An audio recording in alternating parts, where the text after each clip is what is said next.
Well, thank you for going ahead and joining today. If you're just joining in, it looks like we have a few more people popping in. Um, I wanted to go in real quick, why we're running this series, why we're going to be doing it weekly, and what we hope to have you guys get out of it. And I started this roofing success series because I noticed an overwhelming trend in the roofing industry, and that is every roofing company thinks they need more leads, and more leads will solve all their problems. But unfortunately, sometimes that's just not the case. And another problem I noticed is a majority of marketing companies, lead brokers, etc., are more than willing to sell you on a dream of leads, even if that's not exactly what you need at this given time. And so my goal with the series is to provide you with every resource that you need, from leads to how to operate your business effectively, and most importantly, how to create more profit within your organization. Now, want to go through some housekeeping real quick. I know that we as business owners are very, very busy in our day to day between taking care of our teams, fielding our customer calls, and generally just putting out fires. But today, I want to challenge you to do something a little bit different because I take the time to carefully vet each of our speakers to make sure you can have the most value packed hour of your week when you join here every week for the Beyond Leads Roofing Success series. And so, what I'm going to challenge you to do today is to close out any other windows that you have open on your computer, throw your phone in a drawer, and then pull out a notepad and get ready to learn something new and something that I'm actually really, really excited about this week because I'm going to be applying it to my business as well. Now, with that being said, who here thinks the United States tax code is confusing? Go ahead and throw one in the chat.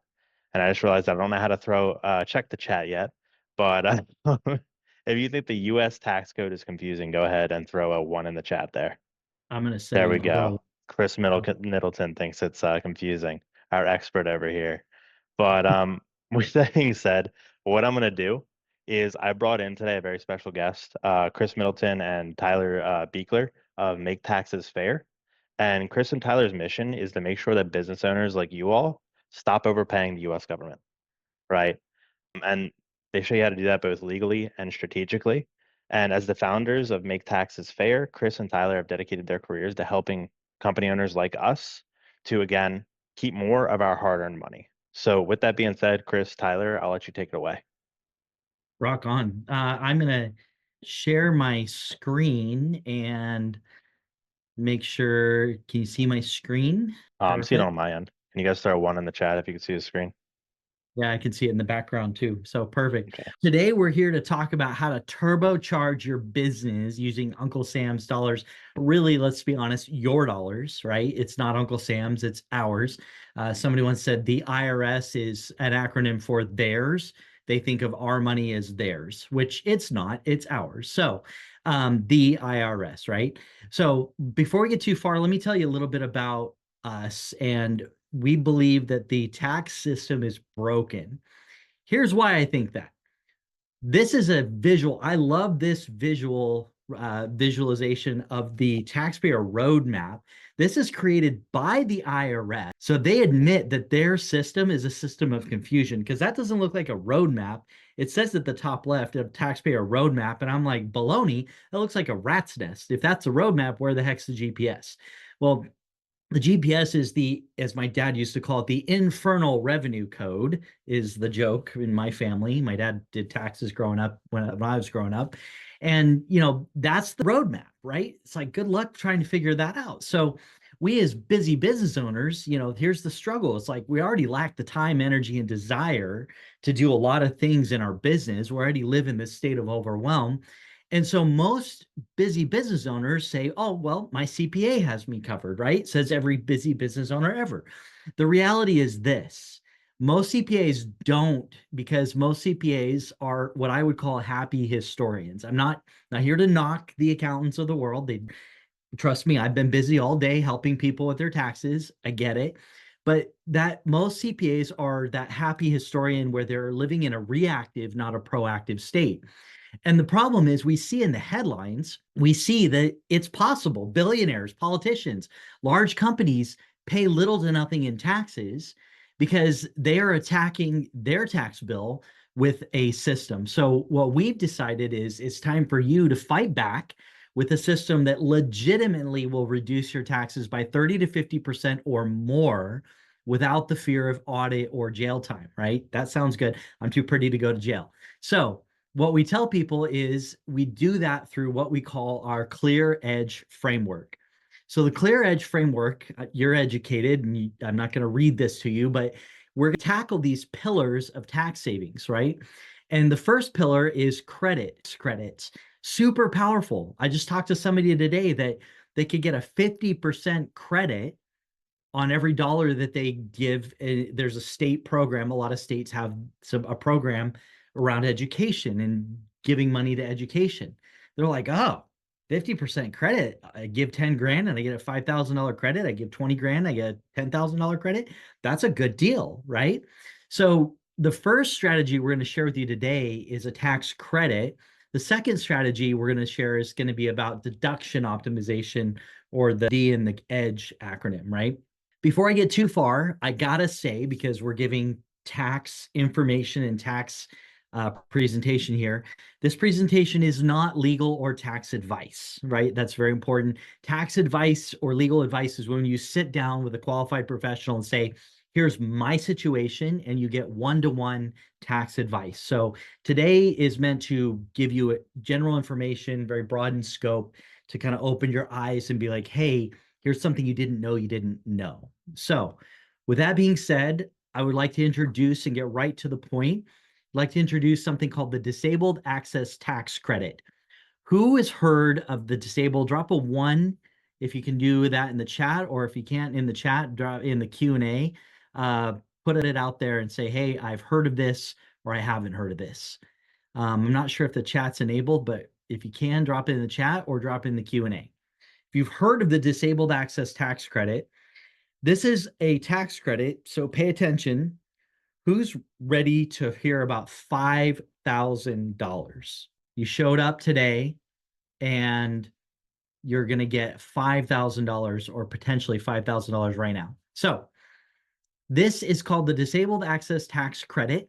And what it is it's tied to the ADA, or Americans with Disability Act, which became law in 1990, but was updated. The last major overhaul of that legislation was in 2008. Well, the difference between 1990 and 2008, other than I had a heck of a lot more hair in 1990, right, than in 2008, is really this little devices, right, that we have, our phones.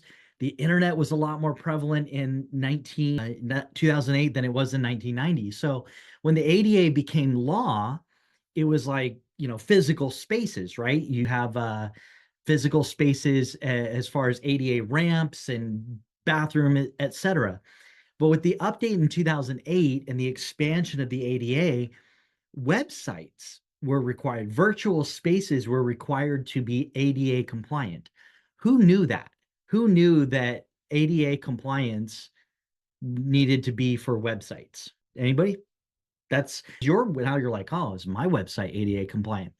Well, I had a friend who worked for a company that they did websites, like they were an affiliate marketing firm, and they had one website that was like halfway through the year had generated $7.5 million in profit for their company. They were uber concerned about ADA compliance. They were like, we got to make sure our stuff is ADA compliant, because they wanted to make sure that they weren't going to get slapped with a frivolous lawsuit because somebody couldn't access the website, right? So for business owners that make their website ADA compliant, or their physical space ADA compliant, there's up to a $5,000 tax credit. And this is a year by year, every stinking year you can get up to 5 grand. So if I said, would you like a credit or a deduction? Which would you want? A deduction? Everybody should raise their hand because we like our deductions, right? Those are what we use to keep our business rolling and running. But credits are dollar for dollar value of tax. So let me show you the difference between a credit and a deduction. So let's assume we had income of 100 grand, we had expenses or deductions of 25,000. And so that's our taxable income, the income that we're taxed on, down to $75,000. Pretty easy math, right? So I wish this was the case. It's not, but let's assume a flat tax of 10%, right? So $75,000 times 10%, that leaves us with taxes of $7,500. Cool. So the $25,000 just drops our taxable income. So that's worth $2,500 if we're in the 10% bracket. A credit, however, same scenario, income is 100 grand, deductions, expenses are slightly less, $20,000, not 25. So we have higher taxable income of 80 grand, but assuming that flat tax of 10%, our total tax bill is $8,000, not 7,500. But then here comes in that $5,000 credit, which drops off of that tax bill to leave us with a tax due of $3,000. So if you were presented with these two scenarios, would you want to pay $7,500 or would you want to pay 3,000? I'd take the latter, all 7 days a week and twice on Sundays, right? That's what I say. Give me a credit any day of the week. So a tax credit comes in to give $4,500 less total to the government as a tax credit. That's phenomenal.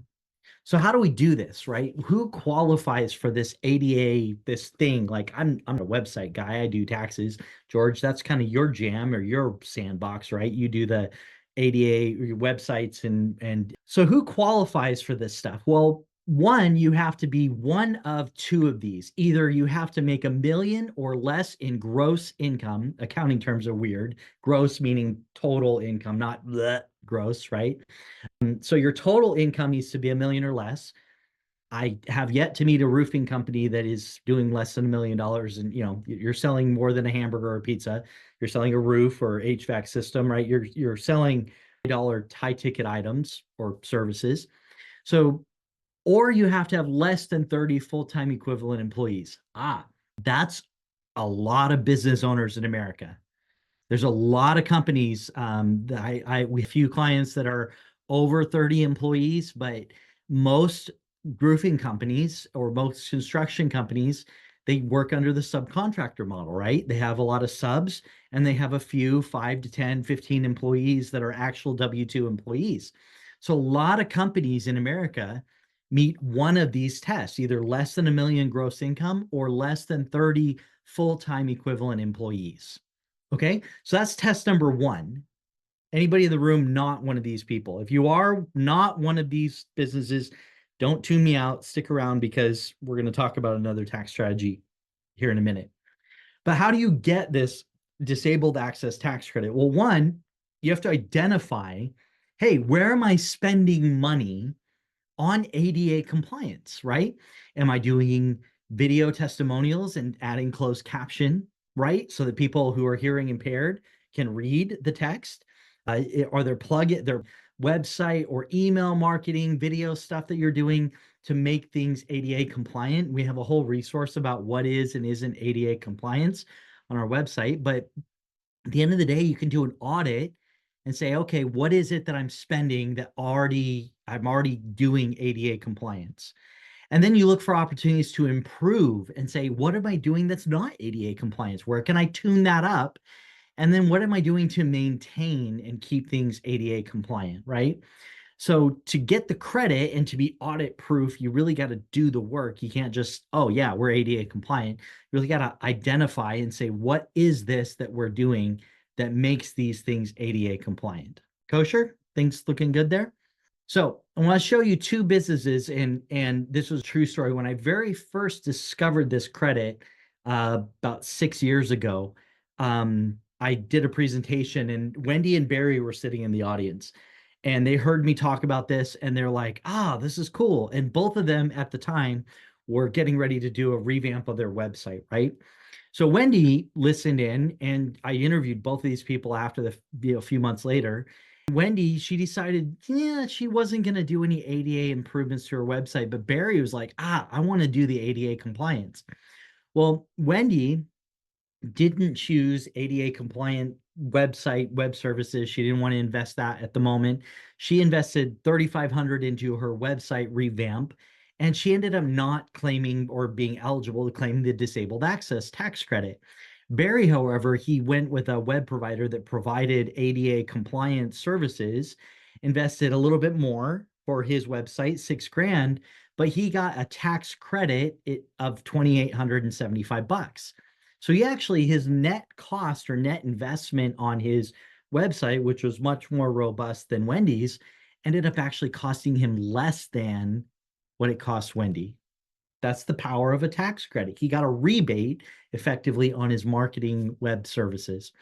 On top of that, Wendy, she chose the non-ADA compliant stuff. So she was at risk for a lawsuit, right? Somebody could come in and say, hey, I couldn't, frivolous lawsuit. Don't shoot the messenger. They exist and I don't like them either. But somebody could come in and say, hey, I'm going to sue you because your stuff, I couldn't consume your content or whatever, right? So she's at risk for that. And I found this out that when you make your stuff ADA compliant, you actually get a little bit of an organic bump in your SEO rankings, right? Their search engine optimization kind of caters to and gives priority a little bit to websites that are ADA compliant because it's going to have a broader reach to the general public, right? So a little bit of a comparison between the two. One of my favorite people on the planet, Adam Sand, he says, there is no substitute for the hard, boring work. And again, the Pirates of the Caribbean meme, don't be running with looking over your shoulder for the IRS to come after you. When you claim a credit or do something like this, you got to do the work. You got to execute and do the improvements and take a hard look and ask the hard questions of your marketing professionals. George, I'm going to say, hey, you might get some questions now saying, how is our stuff ADA compliant, plugins, and those types of things? So we got to make sure that we do the work. But talking about audits, right? So if you claim this credit, or people ask like, oh, Chris, if we do what we tell you to, you're telling us to do, or I don't want to rock the boat. I don't want to get audited. Well, you can execute. One, this is a totally legitimate tax strategy. It's a very legitimate tax credit that's been around for a long time. And it's just people don't know about it. So when you're executing, and we're going to show you a resource here in a moment where you can go to get a playbook for this strategy. But when you're executing this strategy, you want to make sure that you document how is this ADA compliant, right? You're a roofing contractor, you're an HVAC contractor, you're not a tax person, you're not a website person. So make sure that you're engaged enough to ask the questions. Say, show me or tell me, how is this ADA compliant and what are we doing to make it so, right? Like Captain Picard, make it so, number one or number two. I forget. I'm not a Trekkie, more of a Star Wars fan. But at the end of the day, how are we making sure that this stuff is ADA compliant? Then document that. And then make sure that whoever you're getting these services from, ADA marketing services, or if you're investing in your physical space, make sure that those investments are delineated or segregated out on the invoice to say ADA compliant services rendered for blah blah blah. Insert you're doing, right? So if you get audited, you can tell the IRS agent, well, hey, I asked the questions, I made sure that these are the questions I asked to make sure how is this ADA compliant. I'm not a web person. I do roofing, I do HVAC, I do construction, right? That's not my jam, but I made sure that I was not just blindly taking somebody word on that. And see, their invoice says ADA compliant services rendered. Sweet. So you show that to the IRS and you're like, hey, I'm not, making this up. I legitimately can claim this 5,000 up to 5,000 tax credit every year. That's pretty fantastic. So I stole this from a business coach a long time ago. Welcome to fabulous vagueness, right? What starts in ambiguity stays in ambiguity. So who learned something cool? Drop in the chat, drop in the Q&A. Who learned something? Who felt like it was worth their time to show up so we could show you $5,000, up to $5,000 every stinking year? And folks, I pick up books. I go to the thrift store, pick up books that were written in like 2013 and thumb through them. And I'm like, they're tax strategy or tax books. And I'm like, oh, that was written in 2013. That's still applicable today, right? This is one of those things in the tax code that's been around for a couple of almost decades at this point. So this is not something that's new, and it's not something that's going anywhere. So thank you for listening in. Thank you for being here. In the first, 22 minutes, we've given you a credit worth up to $5,000. And we put together on maketaxesfair.com/volume up. I love your name, George. So crank up the volume, folks. Volume up at maketaxesfair.com is where you can go. We put playbook. You can scroll down. I gave you a screenshot of the first top of the page, but down below there's a link where you can click and get access additional training. We've blasted through fairly quickly this tax strategy, and we have a playbook that is available to you that goes into more detail and gives you specific next steps. So guys and gals out there, if you're this and you're like, my tax person is not telling me about this. Well, one, they may not know that this even exists. There's a lot of tax credits that a lot of tax professionals just haven't taken the time to figure out and say, oh, if we do this, right, you can't claim this credit unless you're already investing in ADA compliance. So that you could retroactively look back, even though we're in 2025, you could look back to 2024 and say, we did do some ADA compliance. Can we max out the full $5,000 credit? Maybe. In all likelihood, you probably weren't fully optimized on that. So the ship has sailed on that calendar year. You kind of got to do stuff in the calendar year. But now that you're aware of it, now you can say, I'm going to pop the hood on this and look, is a couple of hours of your time worth up to $5,000 to say, hey, let's maximize this? I think a couple hours of your time to get up to $5,000 every stinking year is pretty worthwhile, right? That's a good ROI. That's 2,500 bucks. If you put hours into this, that's 25 bucks an hour. And I don't know about you, but I don't charge 2,500 bucks an hour. That's a pretty good ROI. So, any questions? Any questions? While we wait for questions, Tyler, you're here as my business partner. I want a second, and can you introduce yourself? And I'm going to monitor and see if there's any questions in the chat, in the Q&A or the chat. Yeah, So sure. Yeah, so I love telling our story to people also. So for everyone that's listening, just so you know, I'm one half of the company of Make Taxes Fair. I don't have any accounting or CPA or any kind of financial degrees or experience. I'm an experienced entrepreneur. Started businesses when I was in college, been doing it for about 20 years. So I like to tell people I'm not a tax professional, I'm a professional taxpayer, just like all the rest of us. For about 15 and a half years, I had some companies where we did credit card processing for businesses, point of sale systems, websites with e-commerce. We also built a payment portal for IT companies to use. Throughout my time, we grew and expanded and we served a lot of clients. We started increasing what we made and we paid just ungodly amounts of tax. And over the years, I was looking constantly for tax strategies, just like the stuff that Chris is talking about right now. I had a couple business partners and we went constantly searching for things around the United States, trying to find people that could do things. We found a couple here and there.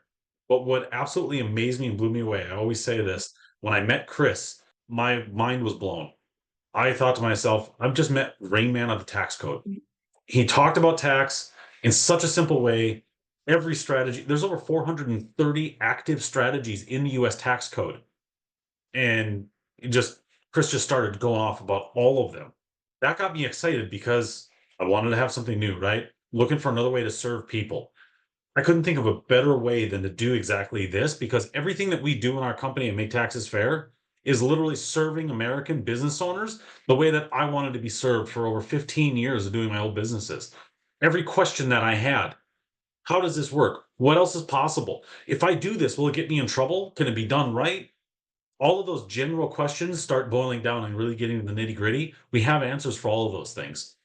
And that's an exciting thing because every time that we have somebody new come into our company, it's always the same thing. I'm sure you all can relate. You know, there's better ways to do stuff out there, but you're not a tax person, right? You don't know the code. The tax code is a beast, almost 80,000 pages at this point. Who knows that thing? Well, luckily there are some people that do. You're wondering, what kind of strategies? You probably Google stuff. You bring it to your tax professional person, right? They give you general answers or they just brush it off by saying, oh, that's a red flag, or that'll get you audited, or oh, that's playing in the gray area. And I have had people tell me this all the time too, and I heard it myself in business. Asking a tax professional, how can I lower my tax liability? And when they look at you and ask, well, did you keep track of all of your miles? And do you have any big purchases to make before the end of the year? It made me want to strangle somebody. You're telling me go spend a whole bunch of money so I can save a little bit of tax money on things that I really don't have to do? I mean, if I need it to run my business, sure, makes sense. That's a perk. But if I'm spending the money just to get the tax break and I'm net loss, doesn't make any sense. And so Yeah. all of that is the fuel and the passion behind why this is absolutely amazing. This one tax strategy we're talking about right now, $5,000, that's one out of over 430. It's an easy one that anyone can use. There's a lot of strategies that can be six-figure tax saving strategies all on their own. And that is the power of it. It's a power of many, right? We got all kinds of strategies that work, and now it makes sense to me. The code is an instruction book on how to do this the right way. You just simply need somebody that you can ask questions and get a straight answer from. And that is exactly what we're bringing to the table. That's why I'm so excited about it. Because as an entrepreneur myself, it's finally the answers I always wanted. Yep. Awesome. Thank you, Tyler. I love to poke Tyler and I, he's best man at wedding recently, and I always like to poke fun of him. He's the better looking version or better looking partner and the better at paying taxes because he had the professional taxpayer status, right? So With pride, I hold that title. but who's ready for more? So thank you again for being here. You've shown up, you're present. I can see that a couple of you have signed up for some of the playbooks. We get email notifications when you go to the maketaxesfair.com /volume up. So thank you. That's incredibly humbling when people are like, wow, this is worthy of my time to go look and investigate a little bit more. So congratulations to you for taking action. So who's ready for more? Let's continue to crank up the volume here. I want to tell you about the Augusta Rule. This is a fun one. This is what I like to call this tax planning 101. And I was sitting there at a baseball game. I don't know, it was 2018, and a buddy of mine, CPA friend, and I was sitting there telling him about the Augusta Rule, and he's like, is that legal? Can you do that? And I'm like, bro, come on. This is like tax planning 101. So the Augusta Rule is this little loophole, and thanks to TikTok, right, and social media, it's some traction in the tax planning world. Who has heard of the Augusta Rule? So who here has heard of the Augusta Rule and knows what it is? Anybody? Sometimes we go to conferences and speak, and there's a room of 100 people. I maybe get one or two hands come up. So the one or two hands that come up, I'm like, okay, have you done it? Are you doing this? And their hands go down, right? So some people have heard of this, but very few people actually implement, which I think is a crying shame. So the Augusta Rule is this: you can rent your home to your business, and the rent you pay is collected by you as tax-free income, and it's a deduction from your business income as long as you follow certain rules. On average, we help people collect over $24,000 in tax-free. Who wants to take to $24,000 out of their business tax-free? Yeah, me. I do. So how this works is this: you rent your home to your business as long as you don't rent it for 14 days or more. So it has to be 14 days or less in the calendar year. It must be your home. So you have to live, it has to be your roof that you to, and you can do this whether you own your home or rent your home because it's your domicile. You also have to make sure that the rents are reasonable and comparable. We'll talk about that in a minute. And I hate to break it to you, if you're a sole proprietor or a single member LLC, this will not work. You have to have, and the reason for that, in the eyes of the law, and I'm not an attorney, I don't pretend to be one on Zoom TV or the telephone, anything like that, but in the eyes of your corporation is considered to be a separate person, right? So your corporation, if you're a corp, S corp, or a multi-member LLC, you're considered to be a different person than you, and there's a separation between you and your business. So you can rent your home to your business, another person, and again, that other person, your business, can pay you rent. That's the legalese part of it, right? And remember that clear edge framework? This is part of the deduction optimization of the clear edge framework. So again, this is a huge write-off. We $25,000 per business is what we find. And I don't know about you, but I could do a lot with 25 grand out of my business, tax free, right? So the fine print on this is you have to, because people are like, well, I use my home as my office, right? So does that qualify? No, because if you're using your home as your office for more than 14 days, that strategy is out the window. So you can use the home office deduction. We want to do that a different way. We don't want to rent your home for the home office. We want to handle that through what we call an accountable plan as a reimbursement.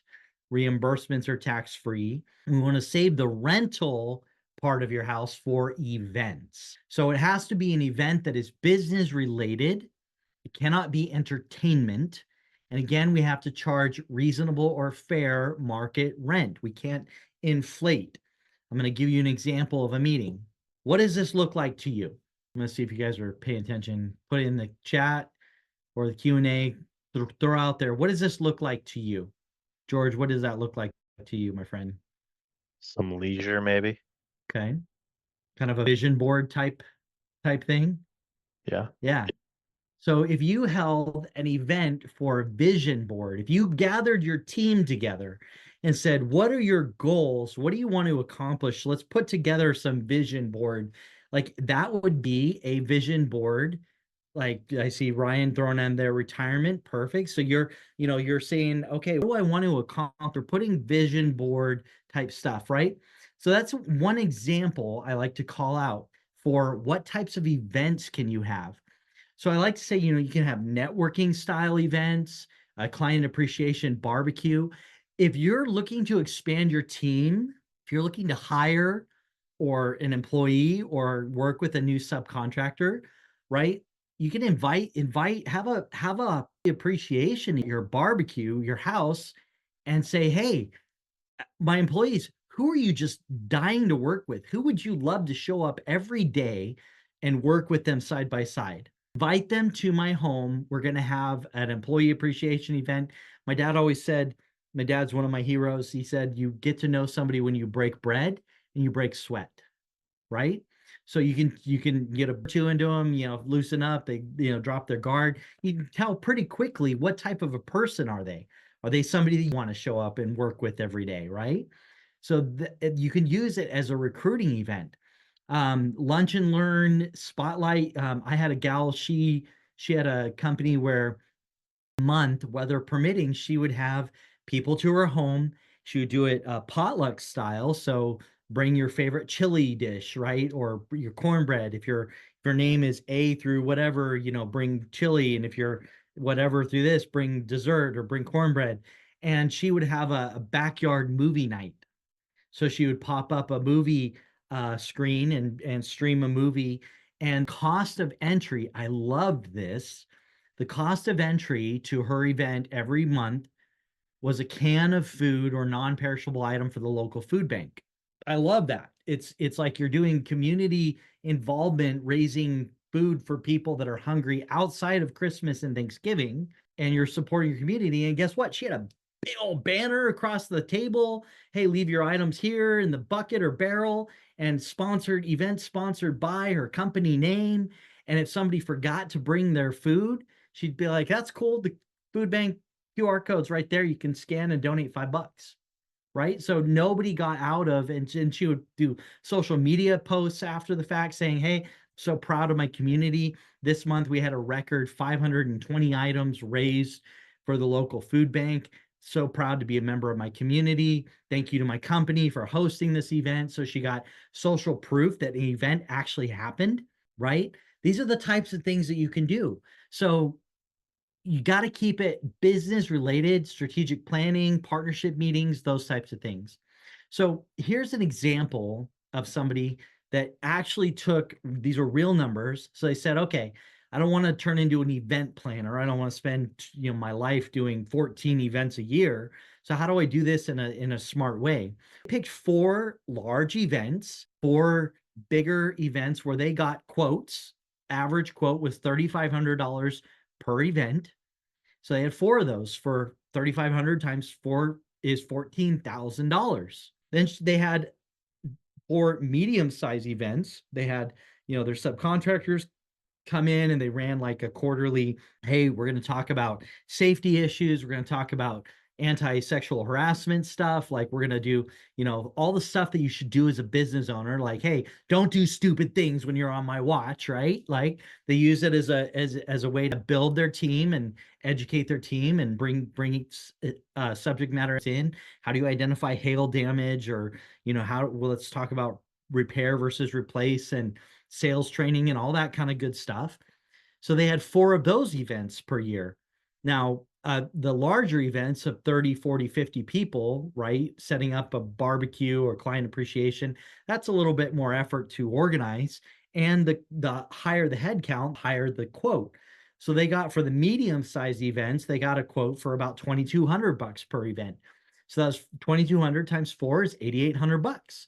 So then they filled the gap because they had 4 plus 4 is 8 meetings. So they had 6 more additional meetings that they could have held during the year. So they said, you know what? Hey, it's just going to be me, my general manager, and my business partner. So 2 or 3 people. And they got a quote for it'd be $950 a day to kind of rent out a boardroom office space to say, hey, we want to have a meeting. And so they were able to get up to, in this case, $28,500 was the value that the company wrote checks after each event. They got the comparable quotes and they were able to write a check for a total of $28,500 for the year in rent that their business paid to them tax-free, baby. Pretty amazing stuff.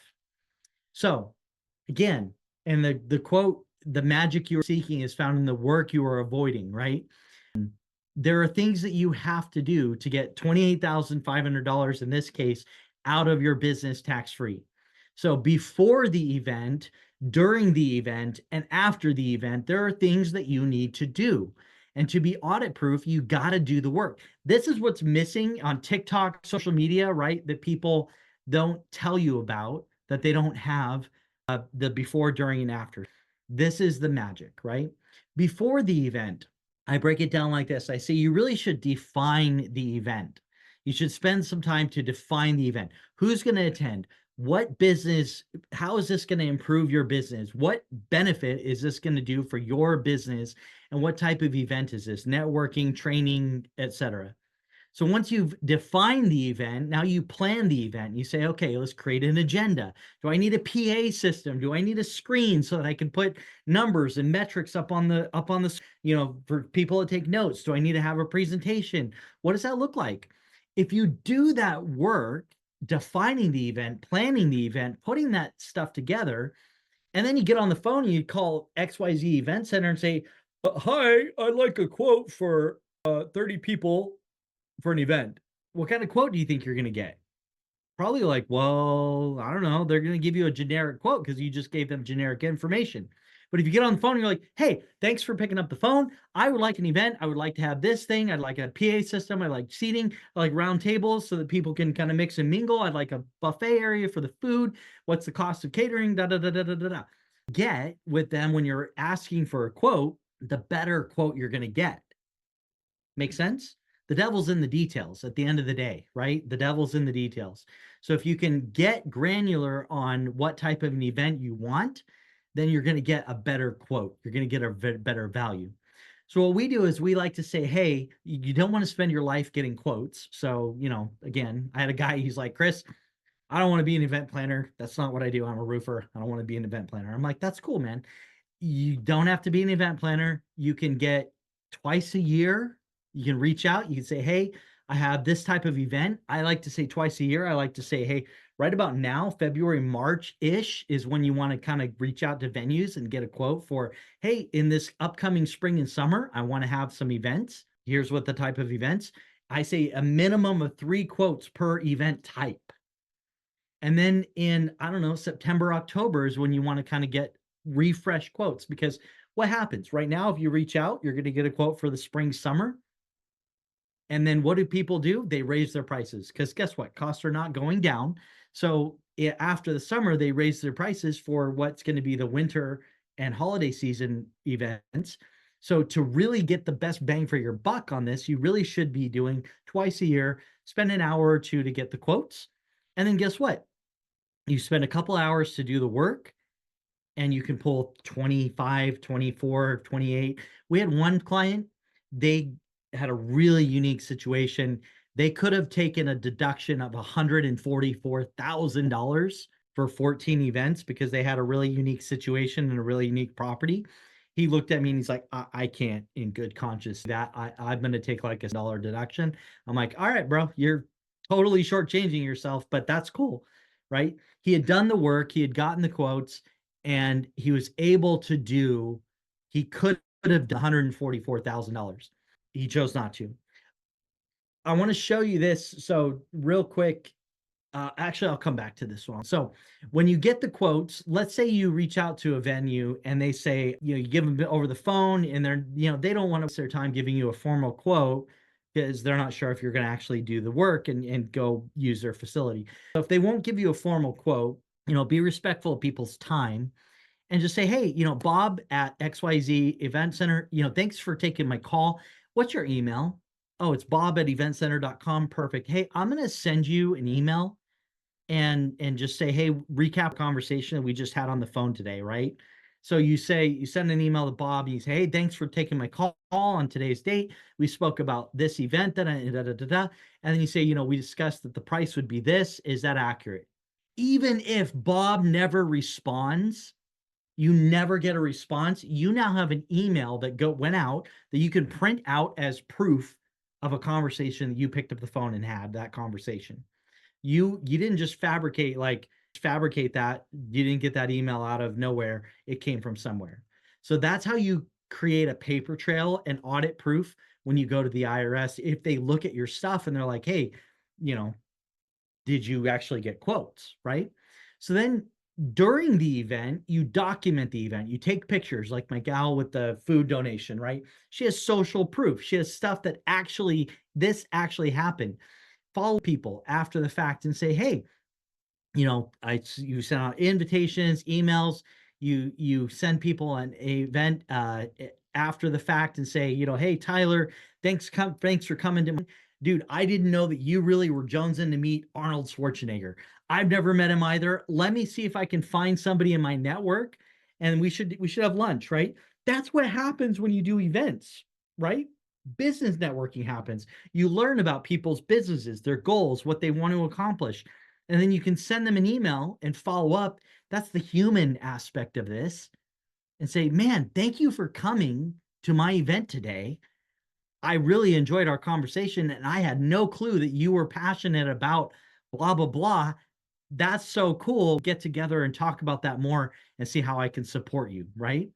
So you got to actually have and host the events. You can't just say you did, right? Thank you, Captain Obvious. You actually got to do the work and have the events.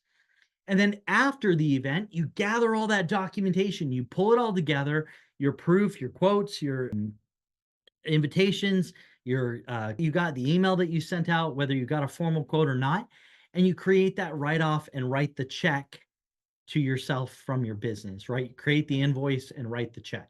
Remember, this strategy does not work if you're not a multi-member LLC or a corporation, either taxed as an S corporation or as a C corp. So tying it all together, did I freeze up? Am I still there? I can still hear you. I think Okay. you're good to go. As long as you hear me, I'm not that pretty to look at. But all right. So before, during, and after, you really got to do the work to pull all these things together. So let's talk about audits real quick. We like it when other people get audited. We don't like it when we get audited. We like it when other people get audited because then we can learn about, okay, what is the IRS looking for? There are some tax people out there, they're like, the Augusta Rule is no longer valid. There's an audit that happened in 2017. So it's been a while. But these three brothers, they were each pulling down like $300,000-$400,000 a pop. So three brothers pulling down $300,000-$400,000 each. And they had taken the Augusta Rule to the tune of about 30 to 40 grand per brother. So 90 to $120,000 a year in Augusta Rule rent, right? Now they had a pretty sizable business, but that's a lot of be paying.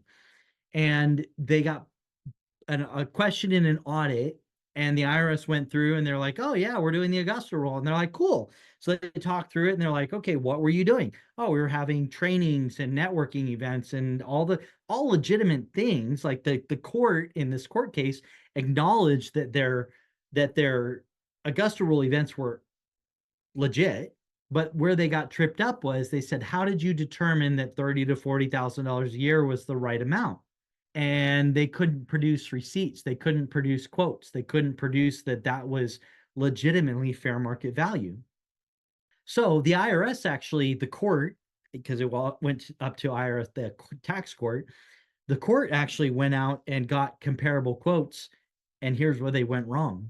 The court said they got quotes for $500 per night. So the court reached out and got quotes for a hotel. And I'm sorry, I don't have people over. My client that does the backyard, movie social event, she doesn't have 50 people showing up to put in overnight arrangements to have a sleepover slumber party at her house, right? So I argue, and I'm this by tax attorneys and other accountants, and they're like, yeah, that doesn't make sense. You're getting a quote for a hotel at $500 a night. You're getting a quote for a venue to host an event. So that's where the court said, hey, the quote they came up with was $500 a night, and the taxpayers didn't have anything to that. So don't be them. Don't get caught taking that you can't defend. Get quotes for the event, not an overnight venue. I don't like people that much. I'm a people person, but I don't like people that much. I don't want them to come over and spend the night at my house. Like, come up, show up. Hey, let's have a rager party and business networking, and then get the heck out. I want to go to sleep. I'm old. My bedtime's like 9:00. Let's go.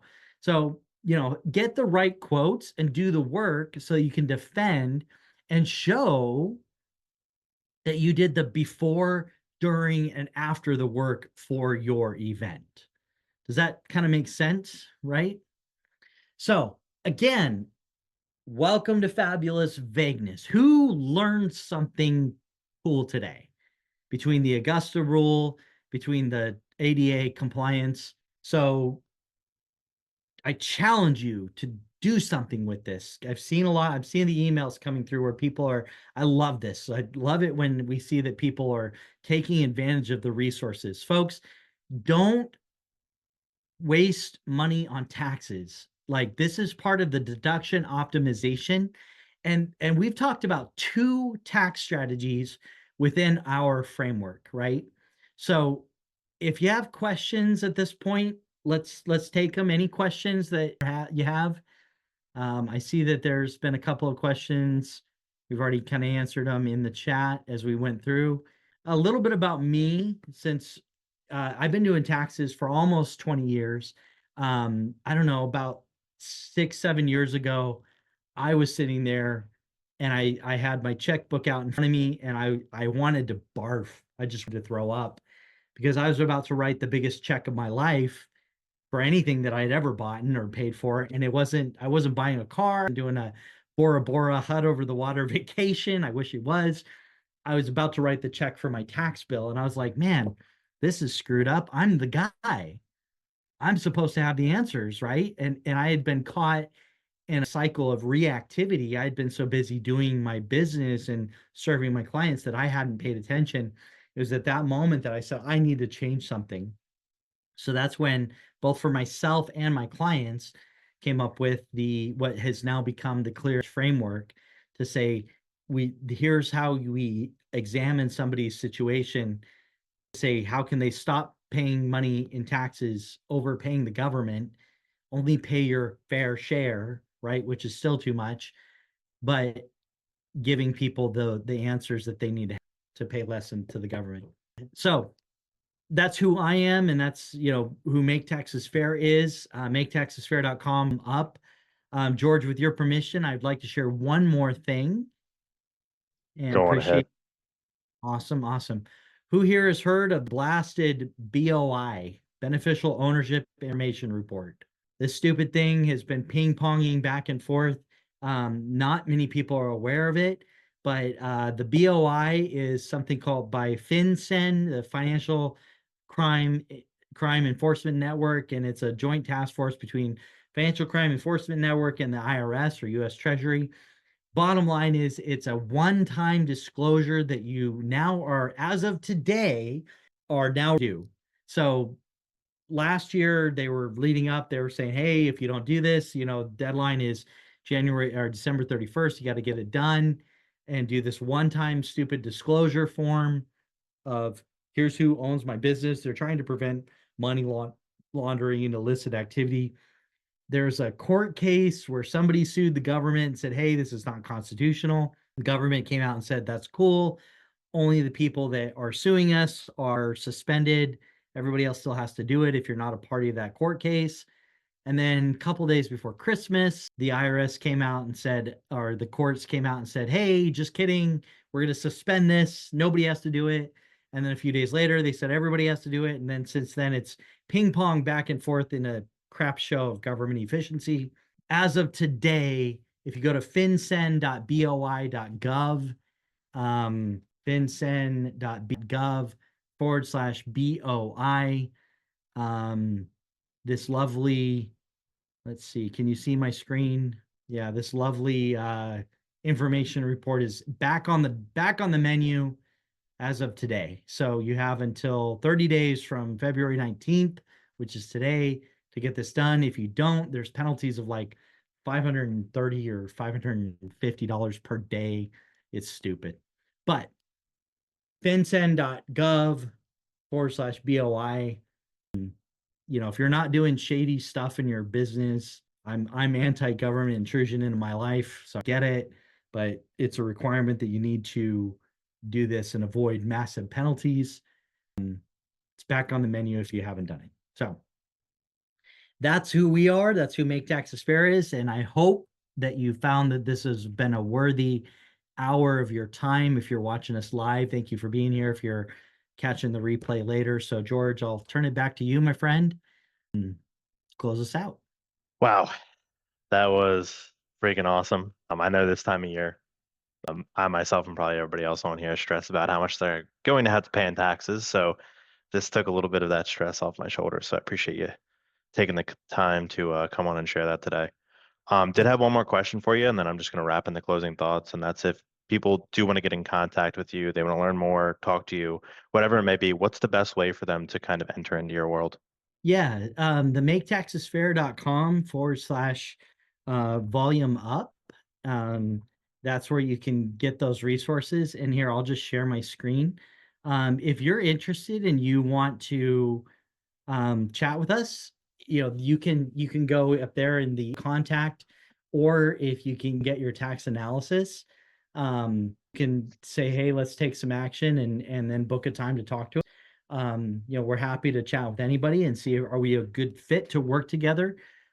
But we have some resources on our website. So yeah, maketaxesfair.com/volume up is where you can go to get both the resources today and then chat with us and learn more. That's awesome. Thank you, Chris. Thank you, Tyler. I know nobody can actually unmute themselves and talk, but behind your hidden computer screen, I want you all to give Chris and Tyler a round of applause. Just thank them for being here today because they did this out of the kindness of their heart and didn't pay them a dime. So thank you guys. Lauren gave a little round of applause there. Appreciate it, Lauren. But anything else you want to cover today before we kind of go into closing? I would just say kudos to you, George, for putting on this resource. Like, this is not your sandbox, but I applaud you for bringing to your tribe and your community stuff that is outside of the scope of what you do. And so friends, our mantra is friends don't let friends of the government. So, same thing with other resources. George, where can people go to subscribe to get notifications about your stuff that you're doing? And if you guys all found this useful, share this with a friend. Where can they get the replay to this? Yeah, so that's going to be going actually into our Facebook group, and all the recordings from our sessions will go there. You can go back, watch them. get the access to the resources and links there. And Chris, I would love if you could send me over that FinCEN link too, so I could drop it in the training.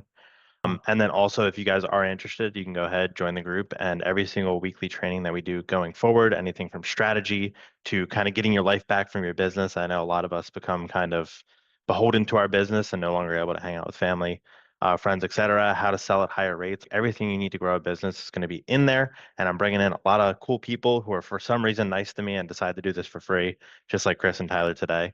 So if you're interested in doing that, you guys can go to the link that I'm going to drop in the chat below, and I'll see y'all there. And if not, that's fine too, right? Do what you need to do. So with that being said, Yeah. this is an awesome session. I'm actually going to go right now and go through the rest of your community and see how I can not get bent over so hard by the IRS this year, part of my crudeness. But yeah, appreciate it, Chris. Appreciate it, Tyler.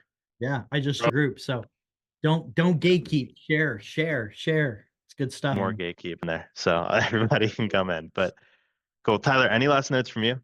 Honestly, it just takes action. We are proactive, and we let to people get the information, check it out, because every person that we help, every business we work with, we get massive returns for. It's the power of the code. I mean, our clients are seeing 30 to 50% on average of your total tax bill saved, and we often go higher than that just because it's available to everybody. So go look at your tax returns. Look at the line item, see how much you paid in total tax in a year, and imagine half of that being saved because of implementing strategies like this and 400 plus others that are available. That's how powerful it is. So yeah, I mean, ask questions, engage with us. We're not a hard sell company. We love to just deliver and share information, and when it makes sense, it makes sense. Yeah, and this is awesome. I appreciate that today. I have a big weight lifted off my shoulders, and I know I have a lot of people I've spoken to this week that wanted to watch it. A lot of them had other engagements, especially kids, with Yeah. the age of a lot of roofing company owners Yeah. at this time of night. So maybe we'll do them earlier going forward. But yeah, I really appreciate you guys coming on. It means a lot. And then everybody here, go join their group. Make sure you get value out of it. And I'll see you next week. I think our next one is next Tuesday. But again, I'll put those details in the group when it's ready. So Appreciate it. Thanks, George. have a good night, y'all. Take care. Thank you. Later. Bye.